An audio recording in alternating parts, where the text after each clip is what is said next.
মর্মান্তিক এক সড়ক দুর্ঘটনায় প্রাণ হারিয়েছেন ৫ জন।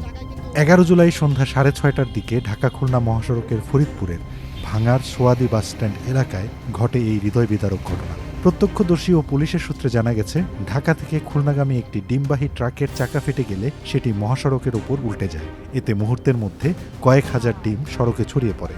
এই ডিম কুড়াতে হুমড়ি খেয়ে পড়েন স্থানীয় বাসিন্দারা।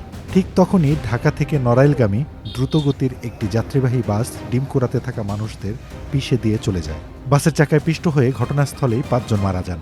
নিহতদের মধ্যে ৩ জনের পরিচয় পাওয়া গেছে। বাকিদের মধ্যে ডিমবাহী ট্রাকটির চালকও রয়েছেন।